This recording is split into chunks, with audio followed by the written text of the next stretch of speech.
मराठी सुगम भारती इयत्ता 6वी। पाठ नंबर 2 अन्न दयाळ वाचला।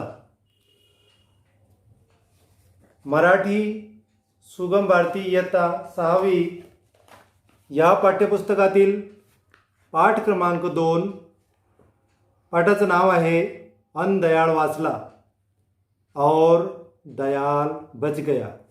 इसका भाग 1 आपने पिछले वीडियो में देखे होंगे। आज अन्न दयाल वाचला इसका भाग 2 है। भाग 2 कहाँ से शुरू होगा? सकाळी माझी चाहूल लागताच से लेकर तो झाले असेल तक के। तो आइए देखते हैं अन्न दयाल वाचला। हमने देखे थे कि लेखक जब जा रहे थे तब लेखक को किसी स्कूटर वाले ने ओवरटेक किया। तभी क्या हुआ कि दाईं तरफ से एक दयाल पक्षी आया और स्कूटर से टकरा गया, टकरा कर नीचे गिर गया। ऐसा लग रहा था जैसे वो मर गया हो। लेखक ने उसे उठाकर देखा तो उसमें जान थी। लेखक ने उसे दवाखाना लेकर गए, रात में अपने घर में रखे। और अब आगे क्या होता है देखिए। सकाळी माझी चाहूल लागताच डब्यातून दयाळाच्या पंखाच्या फडफडाचा आवाज कानावर आला। सकाळी जेव्हा मी उठलो तेव्हा त्याला माझी चाहूल लागली। सुबह जब मैं उठा तब उसे मेरी हलचल का एहसास हुआ। तब उसने फड़फड़ाना शुरू कर दिया। वो एक डब्बे में बंद था। डब्बे में सुराख थे ताकि उसको हवा आसानी से मिल सके। उसके फड़फड़ाने का आवाज़ लेखक के कान पर आया। तो आवाज़ ऐकून मला किती बरे वाटले म्हणून सांगू। जब लेखक कहते हैं कि जब मैंने वो आवाज़ सुना तब मुझे क्या हुआ, मुझे बहुत अच्छा लगा। खरे तर दयाळाला निसर्गाने मधुर आवाज़ाची देणगी बहाल केली आहे। खरे तर दयाल पक्षी जो है उसको कुदरत ने बड़ा ही सुंदर आवाज़ दिया है, बड़ा ही खूबसूरत आवाज़ दिया है। तो आवाज़ ऐकून मला किती बरे वाटले म्हणून सांगू। खरे तर दयाळाला निसर्गाने मधुर आवाजाची देणगी बहाल केली आहे। पण काल दुपारपासून दयाळ पक्ष्याने एकही लकीर गायली नव्हती। परंतु काल दुपारपासून तर आतापर्यंत त्या पक्ष्याने एकही लकीर मतलब एक भी आवाज़ उसने नहीं निकाला था, एक भी गीत उसने नहीं गाया था। पेज नंबर 3 पे देखिए। दयाळाला हातात घेतल्यावर मला त्याच्या पंखामध्ये ताकत आल्याची खात्री झाली।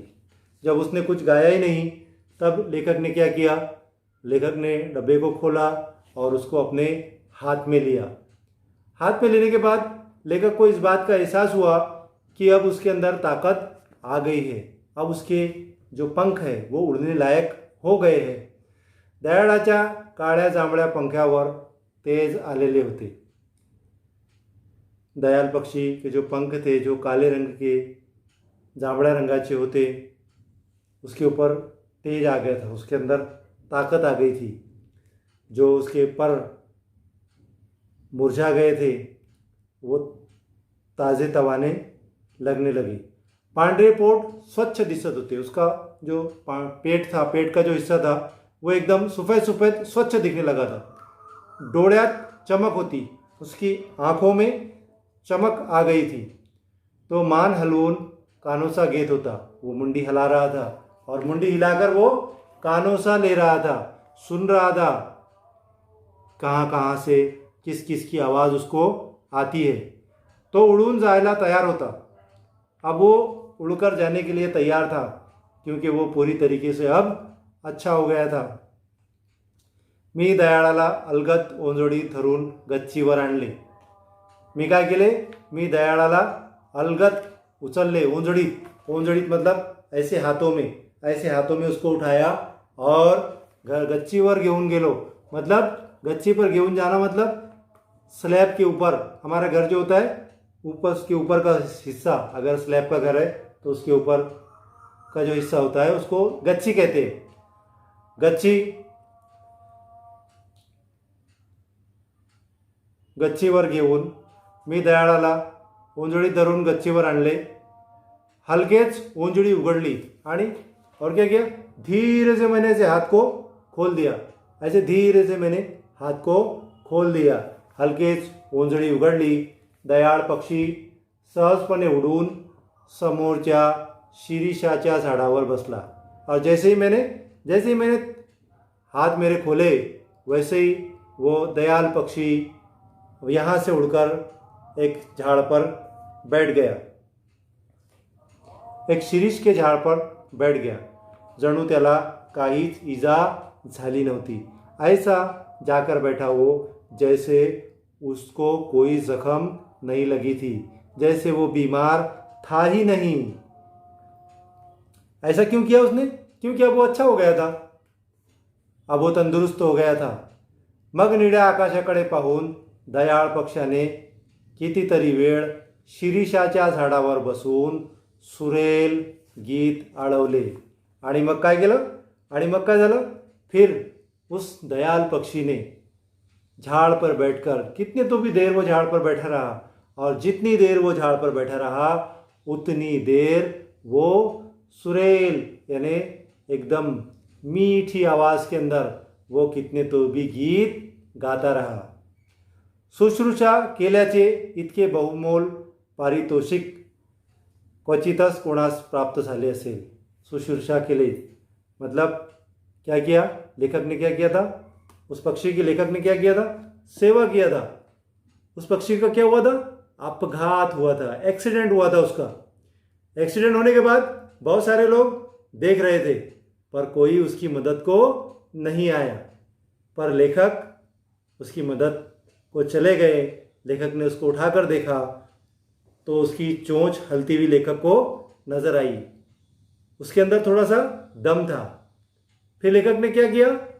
उसको दवाखाना लेकर गए, उसको दवाई पिलाई, उसको अपने घर में सुरक्षित रखा, हिफाजत से महफूज रखा. और उसके बाद जब वो ठीक हो गया तब उसे ऊपर ले जाकर उड़ा दिया. ये सेवा करने का इनाम लेखक को क्या मिला? लेखक को पारितोषिक मिला, इनाम मिला कि वो पक्षी जब अच्छा हो गया, तंदुरुस्त हो गया, वो दयाल नाम का पक्षी, तो वो लेखक के हाथ में से उड़कर झाड़ पर जाकर बैठ गया. और वहाँ जाकर उसने कितनी देर तक मीठी मीठी आवाज़ में लेखक को गाने सुनाए. सभी धर्मों में कहा जाता है कि हमने परोपकार करना चाहिए, दूसरों के साथ अच्छा सलूक करना चाहिए, दूसरों पर एहसान करना चाहिए. हमारे घर में जो बूढ़े लोग होते हैं उनकी मदद करना चाहिए. तो मैं उम्मीद करता हूँ कि भाग 1 और भाग 2 दयाळ वाचला, इस पाठ के दोनों भाग आपको समझ में आए होंगे. अगर समझ में आए हो तो वीडियो को लाइक कीजिए. धन्यवाद.